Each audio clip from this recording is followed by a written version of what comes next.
Hello guys, we're here in another session of our Passive Baller.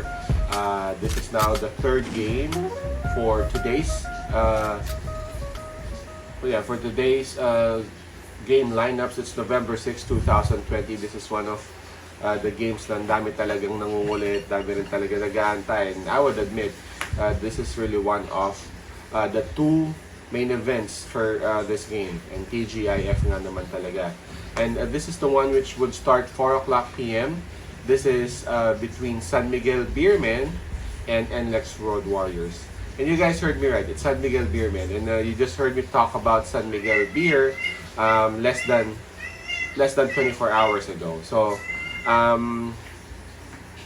let's start with the fatigue factor in discussing and breaking down these two teams. Fatigue factor for this week na nag-resume ang PBA noong November 3rd, NLEX has only played once.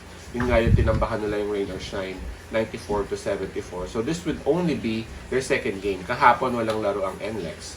Now for Miguel Beermen, this will be the third game that San Miguel would have.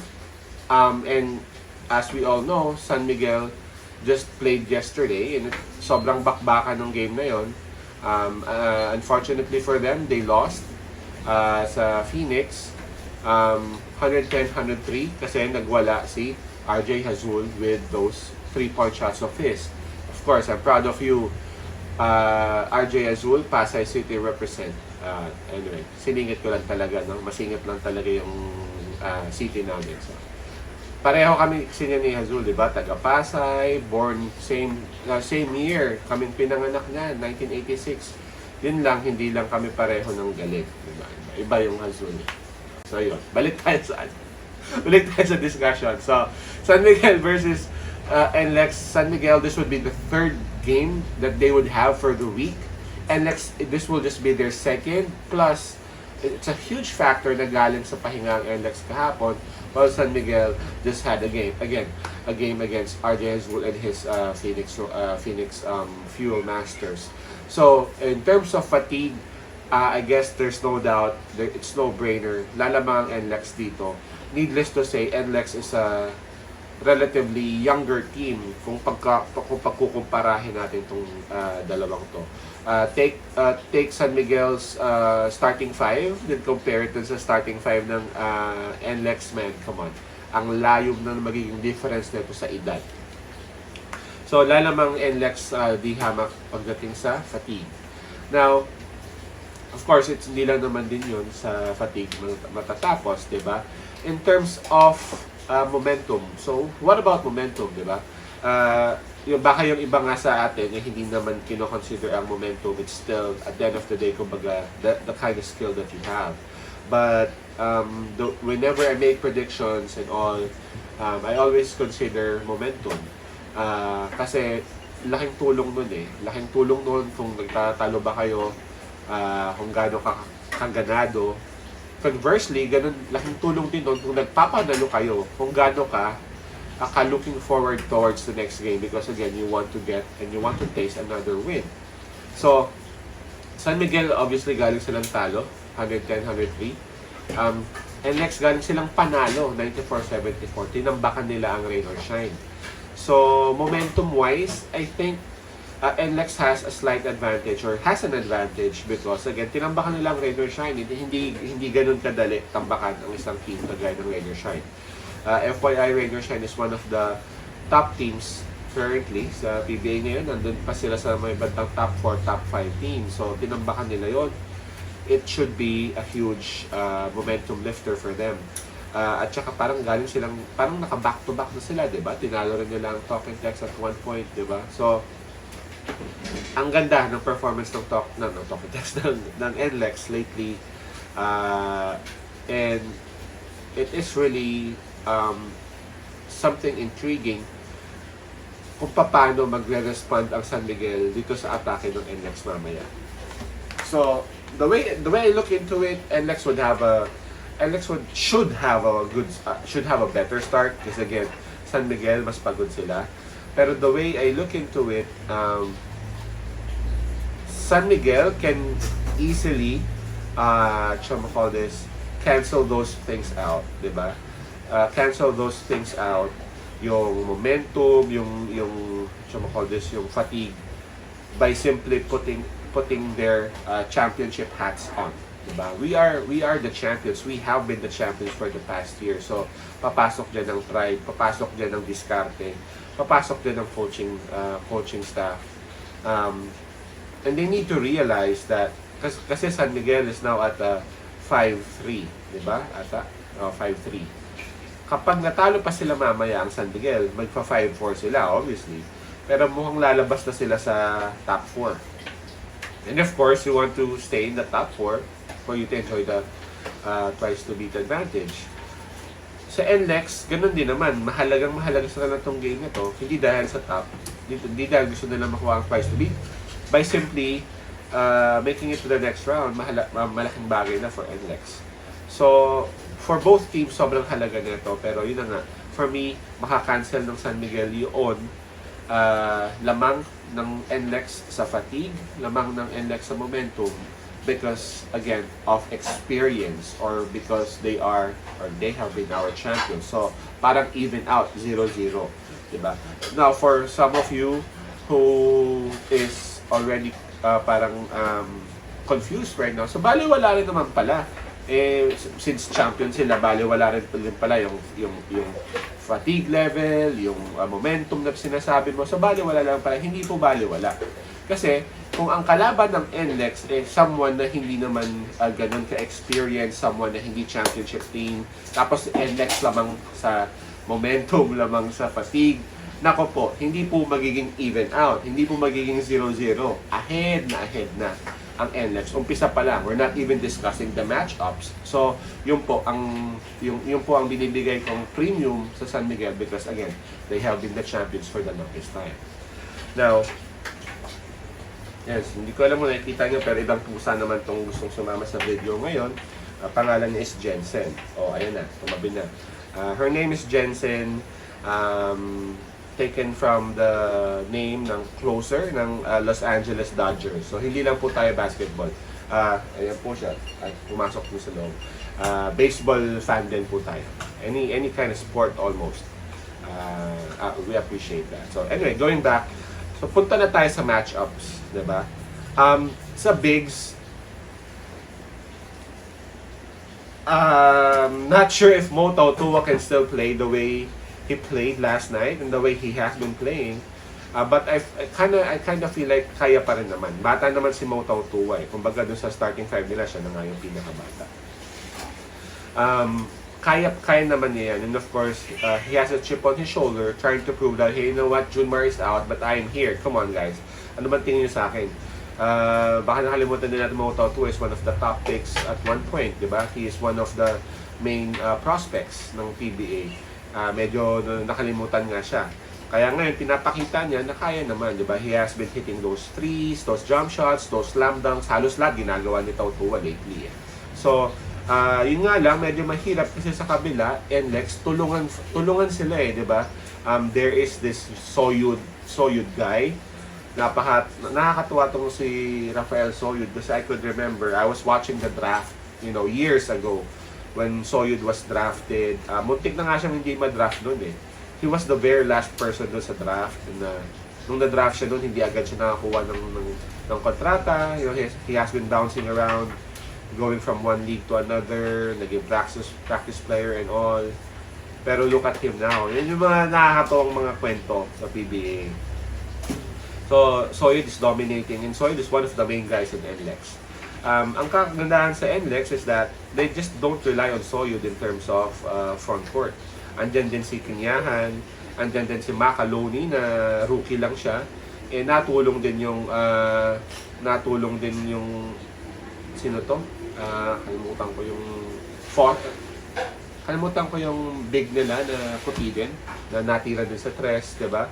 So they have 4 bigs, and when I say bigs talaga to, malalapad, mga sabay-sabay kumain na ata itong gusto kong sumama sa kanila pag gusto nilang mag food trip, matik busog tayo niyan.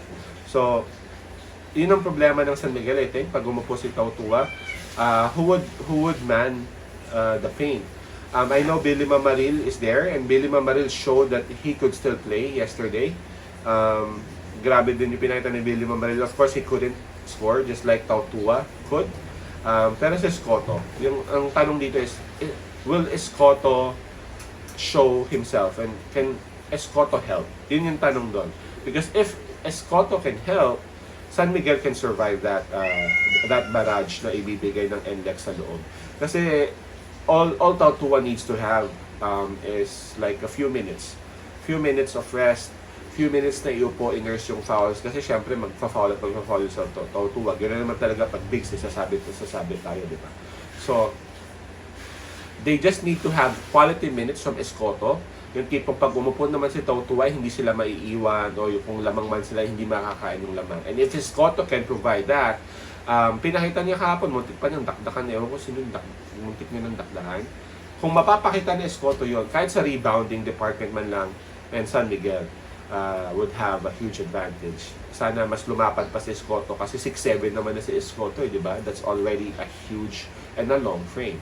So, we'll see. And of course, Billy Mamaril, needless to say, andyan naman talaga yan para mambutata, para mambunggo. Hindi mo na kailangan turuan niya si Billy Mamaril. Billy Mamaril has been in the league for a long time. So, it is still in question.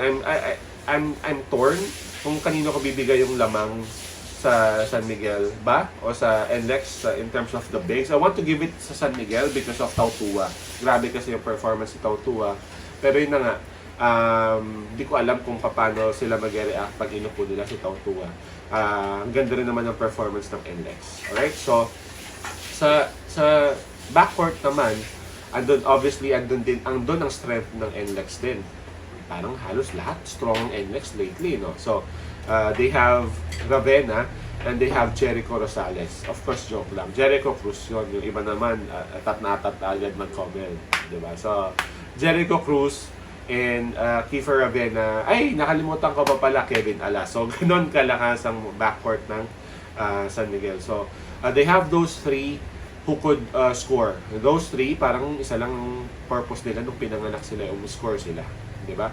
So, San Miguel would have a long day today, trying to stop those three.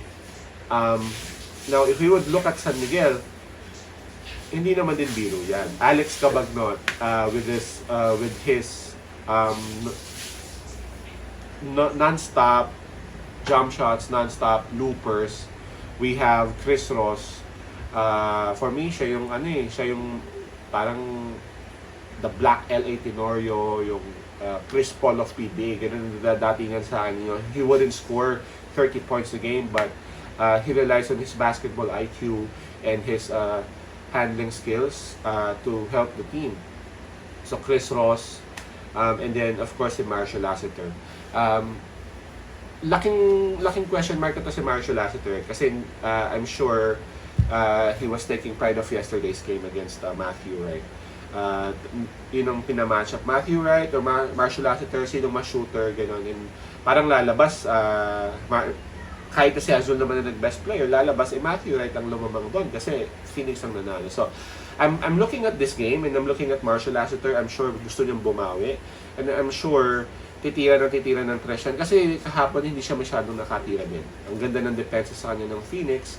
At one point nakapagpalitan siya ng konti pero natigil agad. So, I'm looking at Marshall Lassiter and I'm looking at those three ng San Miguel na kahit na, again, mas babata yung NLEX, experience ang ipapasok ko dito, gulang, experience, IQ, ang tingin kong ilalamang ng tatlong yun. So, ang haba nung sinabi ko, pero I have to, kasi ang hirap ang hirap po mamili, totoo lang, especially some of you guys, depend a lot dun sa binibigay ko predictions, and so I just want to be very careful whenever I give out any suggestions, but kasi, a lot of you guys are putting money on it, so I'm really torn. Grabe to. NLEX, sobrang init. San Miguel just came from a loss. San Miguel just came from a game. NLEX galing sa tulog. Pero San Miguel kasi San Miguel eh. And then dun tayo, diba? So, I would be picking San Miguel on this. I would be picking San Miguel. minus ano ata ang San Miguel, minus 2 or minus 3. So I'm picking San Miguel.